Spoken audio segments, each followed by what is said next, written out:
오늘 말씀은 끝까지 가는 믿음, 은혜로 사는 삶 이런 제목으로 여러분과 함께 은혜를 나누려고 합니다.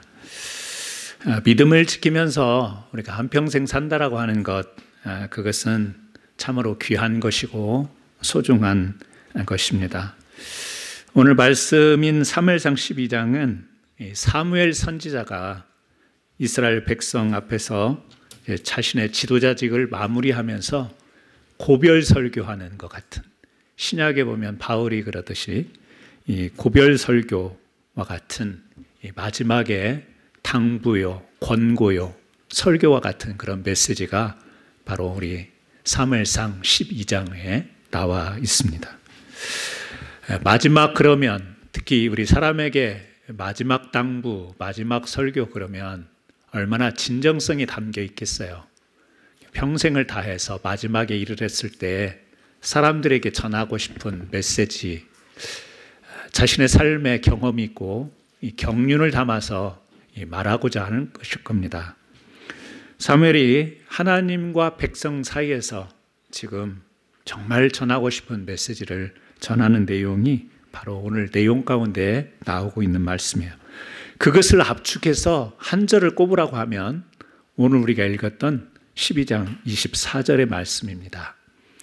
너희는 여호와께서 너희를 위하여 행하신 그 큰 일을 생각하여. 그 큰 일이라는 게 뭐죠? 하나님이 너희를 향해서 행하셨던 그 큰 일. 제가 주보 뒤에는 성경 구절에 그 큰 일을 하고 가로 열고 은혜 이렇게 기록을 해놨습니다.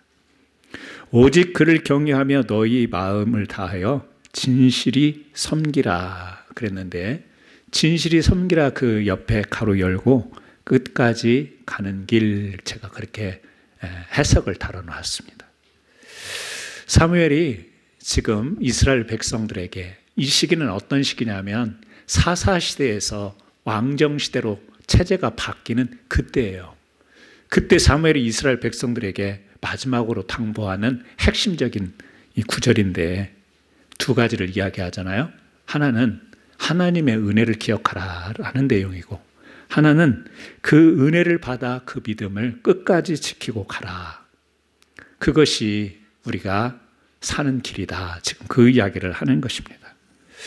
저는 오늘 이 말씀을 두 가지로 생각을 하면서 좀 여러분과 말씀을 나누고 싶습니다. 하나는 뭐냐면 끝까지 가는 길, 그것은 믿음의 길이에요. 또 우리는 은혜로 살아간다라는 거, 우리가 신앙생활하면서 늘 듣던 이야기고 지금도 늘 간직하고 있는 것 아니겠어요? 그래, 하나님의 은혜로 믿음을 끝까지 지키면서 가야지. 지금 이게 사무엘이 이스라엘 백성 앞에서 하고 있는 핵심적인 이야기입니다. 여러분, 길을 잃어버린다라고 우리가 많이 그런 이야기를 하잖아요. 길을 잃어버린다라는 것은 어떤 지도상의 물리적인 길을 잃어버리는 그런 직설적인 내용도 되겠지만, 사실은 단순히 물리적인 방향을 모른다라는 뜻에서 길을 잃어버린다, 이 말 거기에 그치는 게 아니고 바로 살아가야 될 목적, 기준, 중심을 잃어버리는 것을 우리가 길을 잃는다, 이런 말을 많이 쓰지 않습니까? 특히 우리가 신앙에서 신앙의 길을 잃어버린다라고 이야기할 때는 하나님의 인도하심을 놓치는 거죠. 그러니까 엄마가 어린아이의 손잡고 시장에 갔다가 마트에 갔다가 손을 놓고 이제 그 엄마의 보호 손길에서 벗어났을 때 길을 잃다, 이런 표현처럼 하나님의 인도하심을 놓치는 것. 또 우리가 하나님의 부르심을 받은 이 믿음의 사람들인데 우리의 정체성을, 우리의 사명을 잃는 것. 또 은혜의 질서를 우리가 벗어나는 것, 이것이 길을 잃어버리는 것이죠. 은혜 안에서의 질서는 뭐죠? 믿음, 순종, 겸손, 이런 것들이에요. 그런데 그 길에서 벗어나게 되면 인간적인 안전, 인간적인 힘, 계산, 이런 것을 의지하게 되죠. 길을 잃어버리는 겁니다. 또 하나님을 왕으로 인정하지 않는 것, 다시 말하면 하나님을 내 인생의 주인으로 놓쳐버리는 것, 이것이 길을 잃어버리는 거죠. 그래서 성경 전체적인 맥락에서 이렇게 우리의 인생의 길을 놓쳐서는 안 되는데, 예수님께서 나는 길이요 진리요 생명이다 요한복음에서 말씀하시지 않습니까? 그래서 우리가 길을 잘 들어서는 것은 너무 중요합니다. 그것은 우리가 실제 물리적인 길을 찾을 때 경험하는 바예요. 요즘에는 스마트폰이 있어서 길을 다 가르쳐주고 다 이렇게 하지만 옛날에는 그 지도를 보면서 이렇게 찾아가지 않습니까? 근데 이게 업데이트가 안 되면 찾아갔는데도 내가 찾고자 하는 목적지가 아닌, 그래서 방황하고 또 뒤돌아오고 그런 경우도 있죠. 물론 지금도 그렇습니다. 길이라고 하는 것은 잃어버려서는 안 되는 것입니다. 잃어버려서는 안 되는 것이지만 또 길을 우리가 발을 잘 들여놔야 되는데 중요한 것은 끝까지 가야 된다는 것이죠. 길은 뚫려 있습니다. 길은 가게 돼 있습니다. 그 길로 가면 목적지가 나옵니다. 근데 문제는 뭐냐면 끝까지 가지 아니하면 그 길을 나선 목적을 잃어버리게 되는 것 아니겠어요? 길도 우리가 잘 들어서야 되지만 길의 끝까지 우리가 잘 목적한 바까지 가야 되는 것이죠. 오늘 우리는 사무엘상 전후를 통해서 이스라엘 백성들이 길을 잃어버리는 모습을 발견하게 되죠. 어떤 길을 잃어버리느냐? 은혜의 길을 이제 놓쳐버리고, 다시 말하면 은혜의 체제를 놓쳐버리고 사람의 체제, 왕의 체제를 구하는 이스라엘 백성의 모습을 우리가 보게 됩니다. 이 사사 시대는 하나님이 사사를 세웠지만 우리가 잘 아는 것처럼 하나님이 이스라엘의 왕이 되시고 직접 통치하는 시대였어요. 다시 말하면 하나님의 은혜로 그들을 이끌어 갔던 거예요. 그런데 이스라엘 백성들은 이제 체제 변화를 원하는 거예요. 어떤 변화죠? 왕의 시스템으로 우리가 바뀌었으면 좋겠다. 은혜의 질서를 거부하고 어떻게 보면 사람의 체제, 사람을 의지하겠다라는 마음입니다. 사무엘은 백성들 앞에서 하나님의 역사를 쭉 이야기합니다. 애굽에서 우리가 어떻게 나왔는데, 블레셋과 모압의 압제에서 하나님께서 은혜로 구하신 이야기들, 또 사사들을 세워서 우리가 잘 아는 에우, 삼손, 입다 이런 사사들을 세워서 하나님이 은혜로 우리를 이끄셨잖아 라고 이야기를 합니다. 눈에 보이는 왕은 없었지만 하나님이 왕처럼 이스라엘 백성들을 은혜로 이끄셨다라는 이야기예요. 그런데 이스라엘 백성 눈에는 하나님이 사람처럼 눈에 보이지 않습니다. 눈에 보이지 않으니까 그 은혜가 불안으로 보이는 거예요. 여러분, 우리가 그렇습니다. 하나님의 은혜를 잃고 이렇게 살아왔어요. 그런데도 어떤 때는 내 눈앞에 당장 그냥 이게 은혜야, 이게 해결이야, 이게 방법이야 이런 게 보이지 않을 때 은혜를 받고 은혜를 받아왔음에도 불구하고 그 은혜가 불안하게 보일 때가 있습니다. 이스라엘 백성들이 우리의 모습을 그대로 대변해주고 있는 것 같아요. 아니, 우리는 이스라엘 백성의 성경의 역사를 잘 아니까, 아니 애굽에서 홍해 바다를 건너왔을 때, 광야에서 살았을 때, 또 여러 부족들이 공격하고 블레셋이 모압이 공격해 왔을 때 하나님이 어떻게 해요? 이스라엘에게 힘 주시는 것도 있지만 그들 이 공격해오는 스스로가 자기네들끼리 우왕좌왕하다가 주저앉는 이런 경우가 얼마나 많았어요. 하나님의 작전, 하나님의 방식, 방법, 은혜 아니었습니까? 근데 불안한 거예요. 이 사람이라는 존재가 그런 거예요. 은혜를 보고도 은혜를 불안으로 여길 수 있는 것이 우리 사람입니다. 체제, 그냥 넓게 이야기해서 우리 시스템이라고 이야기를 하면요, 이 시스템이 가져다주는 유익이 많아요. 질서가 잡히지 않습니까? 시스템이 있으면. 또 효율적이고 또 그런 체계가 잘 잡히면요, 안정적이에요. 그래서 사실은 이 체제라는 것과 은혜라는 것을 대비해 보면 은혜가 필요하지만 우리 사람에게는 이 체제라는 시스템이 필요합니다. 또 시스템이 필요하지만 하나님의 은혜를 우리는 간과할 수가 없어요.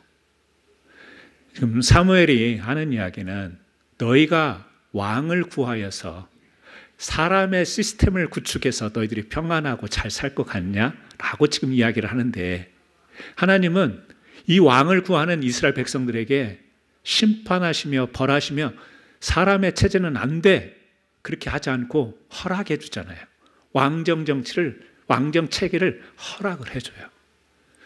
허락을 하시면서 사무엘의 입술을 통해서 하는 이야기는 뭐냐면 사람의 체제를 갖더라도 하나님의 은혜를 잊어서는 안 된다. 그 체제라는 것이 하나님의 은혜의 도구가 되어야지 하나님의 은혜를 망각하고 그 체제에 기대고 의지해서 가다가는 너희들 망한다. 지금 그 메시지를 사무엘에게 전하는 거예요. 근데 사실은 이스라엘 백성이 하나님을 거부하고 왕을 달라고 왕정 체제를 했으니까 잘못이다. 잘못이에요. 하지만 하나님이 그 사람의 시스템 자체를 허락하지 않으면 허용하지 않았을 거예요. 근데 허락을 하시잖아요. 그러니까 시스템을 가지고도 우리는 살아가는 거예요. 시스템을 가지고도 우리는 얼마든지 살아갈 수 있어요. 문제는 뭐냐면 이스라엘 백성들의 마음이었어요. 그 체제를 통해서 그 체제가 하나님의 은혜가 도구가 되는 그런 마음이었다면 하나님이 안심하고 내줬을 텐데 사무엘을 통해서 경고처럼 이야기하는 것은 자, 너희들이 그렇게 왕을 원했지? 그 체제가 너희들을 편안하게 해줄 것 같지? 잘 해줄 것 같지? 라고 이야기하지만 그럼에도 불구하고 너희들 마음속에 중심에 하나님의 은혜를 잃어버리면 그 체제가 너희를 힘들게 할 거야. 즉 그 이야기를 합니다. 그러면 사무엘상 12장 20절 말씀 우리 보시면요. 같이 한번 읽어보실까요? 사무엘상 12장 20절 주보에도 나와 있습니다. 같이 읽습니다. 사무엘이 백성에게 이르되 두려워하지 말라. 너희가 과연 이 모든 악을 행하였으나 여호와를 따르는 데 돌아서지 말고 오직 너희의 마음을 다하여 여호와를 섬기라. 사사시대든지 그래 왕을 원해서 이제 사울왕을 세우고 왕정시대가 시작되든지 어떤 시대가 되더라도 오직 너희 마음을 어떻게 해요? 중심을 잡고 여호와를 섬기라. 이게 사실은 메시지입니다. 여러분 이 사람이 살아가면서 우리 사람에 의해서 세워지는 것들이 많아요. 하나님은 그것을 잘못됐다, 그게 죄다 이렇게 말씀하시지는 않습니다. 하나님이 원하시는 것은 우리가 세우는 그 자체가 문제가 아니라 그 세우는 것을 통하여서 그 마음이 어디로 향하는가, 이게 중요한 것이죠. 이 교회도 보면요, 제가 어렸을 때 다녔던 교회를 이렇게 평하는 게 합당할지는 모르겠는데 제가 다녔던 교회는요 체제가 없어요. 체제가 없어요.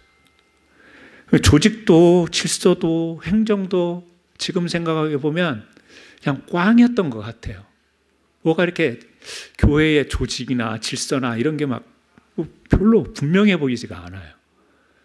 그러니까 뭔가 이렇게 뚜렷이 잘 조직화되어 있고 질서 있고 이런 교회를 다녔던 분들은 그때 제가 다녔던 교회를 오시면 무슨 이런 교회가 다 있나 이렇게 생각을 하셨을 거예요. 근데 교회가 잘 돌아가요. 잘 돌아갔어요. 지금 생각해 보면. 왜 그런가 곰곰이 생각해 보니까 은혜 중심으로 돌아갔던 거예요. 은혜 중심으로. 어느 특정한 교회를 이야기하지 않더라도 교회라고 하는 것은 사람이 모이기 때문에 조직이 필요하고요. 질서가 필요해요. 행정이 필요하고요. 사역을 해야 되기 때문에 막 다 같이 이렇게 분담해서 잘 조직되고 계획에 의해서 인사행정도 사무행정도 착착 잘 진행되면 참 좋겠어요. 그런데 교회라고 하는 것은 특수해서 그러지 못해도 은혜가 있는 곳에 은혜가 있는 사람들 중심으로 은혜가 임하는 역사 가운데 교회는요 모이고 부흥하고 그런 역사가 있는 게 또 교회예요. 그러니까 은혜가 뭐 체제 이런 거 필요가 없다 그 이야기가 아니라 은혜도 있고 그 은혜 안에서 질서가 있고 체제가 있으면 얼마나 좋겠어요. 그런데 체제라고 하는 것 이것으로 교회가 돌아가는 것은 아니라는 거예요. 그래서 막 교회들이 커지면요 되게 막 조직이 커지고 행정이 착착착착 되고 그러는데 여러분 체제라고 하는 것을 가만히 생각해 보면 배제하는 게 많아요. 집사를 세우고 장로를 세우고 권사님을 세우는데 이 체제가 확실히 분명해지면요 법대로 이렇게 착착착 하려고 하면 배제하는 게 많아요. 아, 자격이 안 되네요. 몇 년 됐네요. 우리 교회 오신 지 얼마 안 됐네요. 이렇게 배제하는 쪽으로 많이 가더라고. 이렇게 체제를 통하면. 근데 은혜는 뭐죠? 은혜는 이렇게 수용하는 쪽이에요. 아, 뭐 좀 안 되지만, 자격이 안 되는 것 같지만, 뭐 조직이 좀 안 됐지만, 우리 믿음으로 합시다. 소망을 갖고 합시다. 기도로 합시다. 막 이러면 되는 거예요. 그런 특성이 교회 또 신앙에 있는 것 같습니다. 그래서 체제라고 하는 것, 이스라엘 백성이 원했던 왕정체제, 질서 있고 사람들의 마음에 안정을 주고 또 일사불란한 움직임이 있을 수 있는 장점을 가지고 있을 수 있습니다. 이웃 나라들이 다 그랬어요. 그래서 그 체제가 하나님이 베푸셨던 은혜가 계속 그 은혜의 중심으로 가면 그 체제가 굉장히 좋은 도구가 됐을 거예요. 근데 이스라엘 백성들이 왕을 구했던 그들의 마음은 그런 마음이 아니었기 때문에 문제가 됐던 것이죠. 여러분, 그래요. 우리도 시스템 속에 살아가지 않습니까? 교회 안에도 있고 교회 밖에도 있고, 오늘날 이 시스템을 무시하면 우리가 사회에 절대 살아갈 수가 없습니다. 법이 시스템인 것이고요. 내가 그걸 따라야 내 삶이 보장이 되고 내 재산이 보호가 되고 내 건강이 유지가 되고 모든 것들이 지금은 시스템화되어 있습니다. 그런데 하나님의 은혜가 보이지 않고 그 시스템을 잘 따라가야만이, 잘 지켜야만이, 그것을 잘 붙들어야만이 내가 안정되고 잘 살 수 있다는 마음을 가지면, 이렇게 은혜를 구하는 예배를 드리면서도 우리의 삶의 실제 길은 어디로 가 있냐? 은혜의 길이 아니라 세상의 시스템 쪽으로 자꾸 관심을 가지고 그것 때문에 걱정하고 그것 놓칠까 봐, 그거 벗어날까 봐 두려워하고 불안하단 말이죠. 사울왕과 다윗을 보세요. 뭐 사무엘상 전으로 다 나오니까. 사울이 지난주에 말씀드린 것처럼 겸손했잖아요. 성령의 감동도 받았잖아요. 또 리더십도 있었잖아요. 근데 이 사람이 이 길을 끝까지 가지 못합니다. 이 믿음의 길을 끝까지 가지 못하고 중단해요. 반면 다윗은요, 다윗은 실수합니다. 죄를 지어요. 간음죄를 짓고 간접 살인죄를 지어요. 사울은 그런 죄를 진 적이 없어요.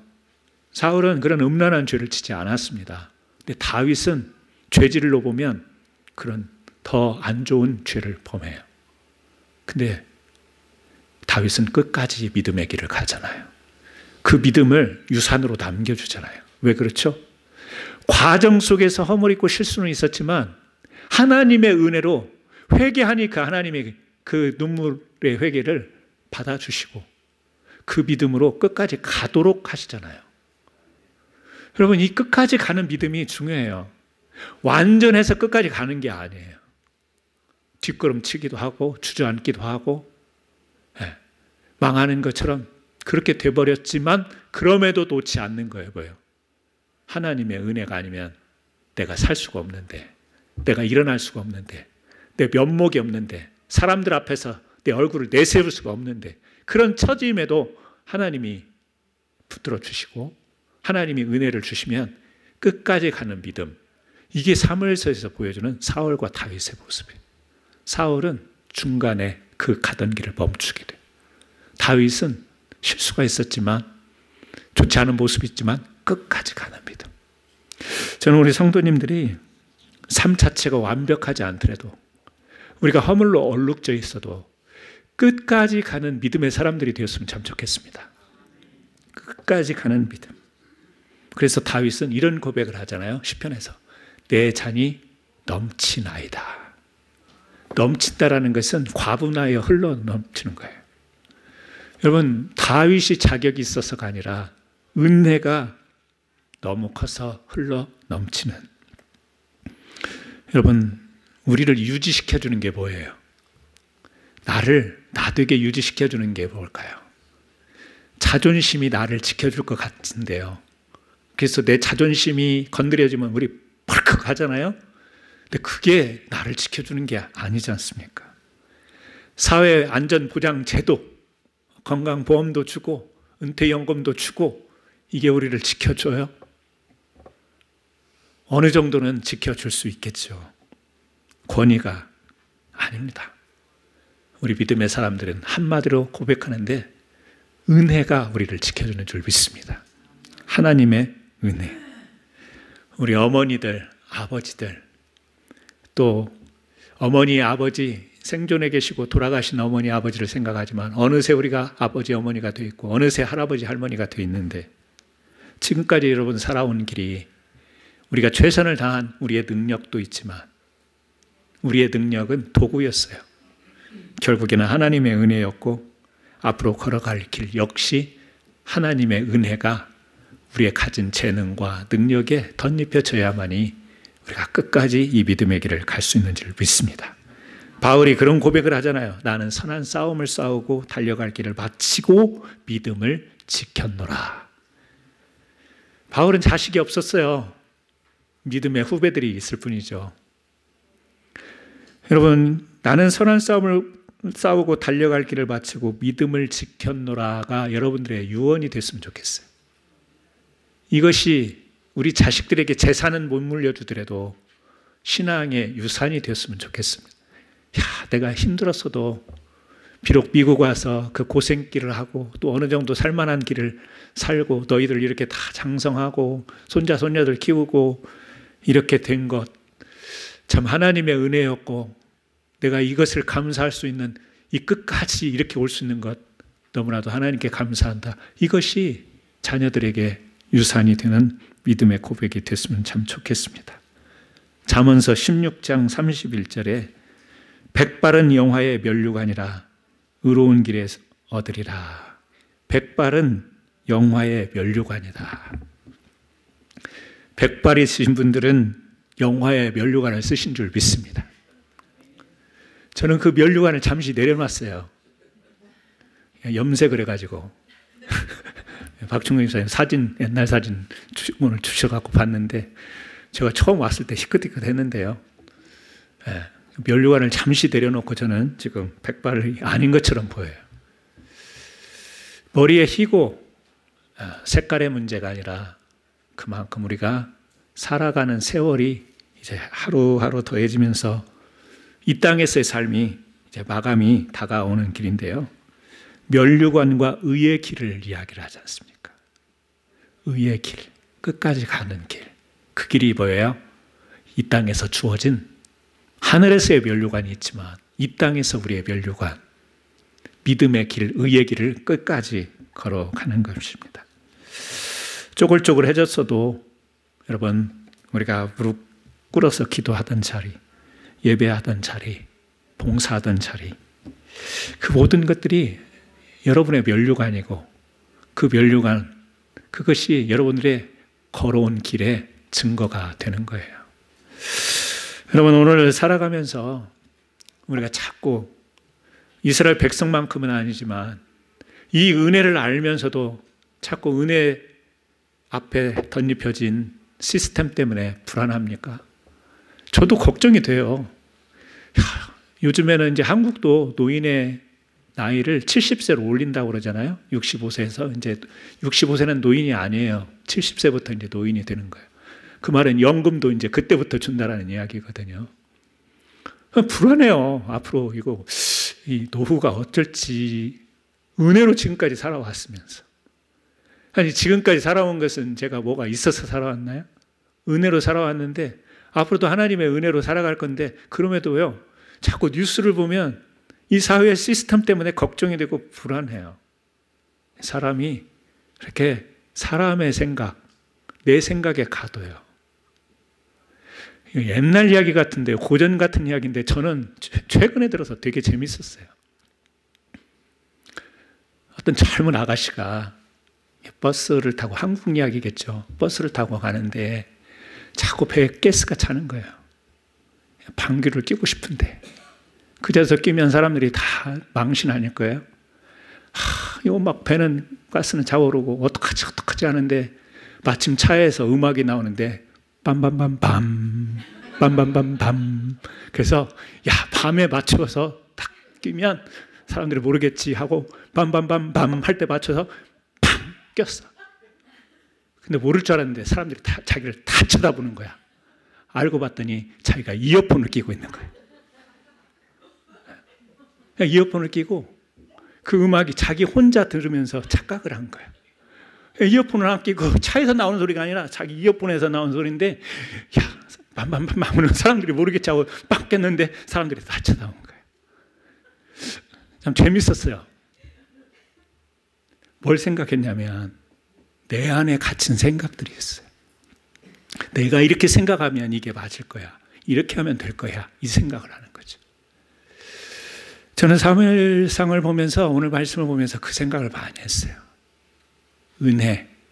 그 은혜의 길이 우리가 끝까지 가야 되는 길인데, 그 은혜 앞에 가려진 사람의 체계를 원하는 우리의 마음. 그 체계라고 하는 것은 시스템만을 이야기하는 것이 아니에요. 은혜가 보이지 않도록 가로막는, 우리 이 망막에 가로막는 여러 가지 것들. 해밍웨이의 노인과 바다 소설 잘 아시죠? 너무 유명합니다. 이 작품으로 해밍웨이가 풀리처상과 노벨상을 받게 되는데요. 이 작품의 내용은 소설의 이름에 그대로 담겨 있어요. 노인과 바다. 그런데 노인과 바다는 서로 어울리는 단어가 아니에요. 노인과 바다. 바다는 엄청 험난한 것이기 때문에 젊어야, 아니면 힘이 있어야, 아니면 그 자연의 힘을 극복할 줄 알아야 나갈 수 있는 곳이 바다인데, 노인과 바다, 그 제목에서 이 바다에 도전하는 이 노인. 그 노인을 바다에 다시 내보내서 그곳에서 일어나는 사건들을 굉장히 리얼하게 묘사하지 않습니까? 그런데 이 소설에는 해밍웨이가 이 노인을 통해서, 이 산티아고라고 하는 이 사람의 이 노인을 통해서 독백을 많이 말하게처럼 작품에 되어 있습니다. 그런 이야기를 하잖아요. 나이가 많아지면, 노인이 되면 혼잣말을 그렇게 많이 한다고죠. 어디 누가 이야기를 해도 잘 들어주지 않으니까 또 이야기할 대상도 이제 없고, 그러니까 혼잣말을 많이 하게 된대요. 독백을 하게 된. 이 소설에도 노인의 독백이 많이 나옵니다. 외로운 노인의 심리를 그대로 이렇게 표현하는 것 같아요. 해밍웨이가 이 주인공 노인 산티아고를 통해서 신조 있는 독백 하나를 말을 하는데, 그 말이 뭐냐면, 인간은 패배하게 만들어져 있지 않다. 사람은 패배하게 만들어져 있지 않다. 인간은 비록 죽음을 당한 지을정 결코 패배하지 않는다. 이게 노인과 바다에서 우리에게 던져주는 이야기예요. 노인 그러면 여러분, 정신적인 침체가 옵니다. 육신적인 약함이 생겨요. 그래서 전에는 인내심. 어른들이 갈수록 잘 참으시고 인내하실 것 같지만, 오히려 연세가 드시면 잘 참지 못하는, 인내심이 없어지는 경우도 많아요. 희망이라고 하는 것, 용기라고 하는 것은 갈수록 자신이 없어지지 않습니까? 그런데 그런 마음이 우리의 그 삶을 조금 더 나아가서 가면 우리의 믿음을, 끝까지 가야 되는 믿음을 패배하는 것처럼 느끼게 만드는 심리적 작용이 있어요. 패배자라고 말하고 인정하고 싶지는 않고, 그걸 패배라는 단어를 쓰고 싶지는 않지만, 실제의 내용을 보면 약간 이 노인과 바다의 이야기에서 말하는 것처럼 패배하게 만들어진 것처럼, 그러나 인간은 패배하게 만들어져 있지 않다. 해밍웨이가 이야기를 해요. 성경은 아니지만. 여러분, 우리가 오늘 이 외침을 한번 같이 했으면 좋겠어요. 우리는 패배하게 만들어지지 않았다. 성경은 아니지만요, 말씀의 내용을 합충해 보면 오늘 이것 붙잡고 우리 함께 돌아갔으면 좋겠습니다. 자신의 말에도 행동에도 잘 알아주지 않는 것 같고, 어디에다가도 이야기해도 사정이, 형편이 달라지는 것 같지 않고 길어지는데, 하나님의 은혜를 생각하면 은혜라고 고백은 하지만 은혜처럼 느껴지지 않고 자꾸 불안하고, 어떤 시스템을 내가 맞춰야만 내가 남은 여생을, 우리 가족들을, 우리 자녀들을, 우리 삶을 영위해 갈까라고 하는 우리들에게 다시 한번 인내심, 그리고 용기를 부를 수 있는 이 메시지가 되었으면 좋겠어요. 어떻게 해요? 너희를 위하여 행하신 그 큰 일을 생각해라. 우리를 향해서. 여러분에게도 애굽의 삶이 있었지만 홍해를 건넌 사건이 있잖아요. 여러분에게도 광야 같은 생활이 있었잖아요. 여러분도 요단강을 건넜던 삶이 있었잖아요. 여러분에게도 왕을 구하는 것 같은 그런 세상을 의지하는 그런 마음도 있었잖아요.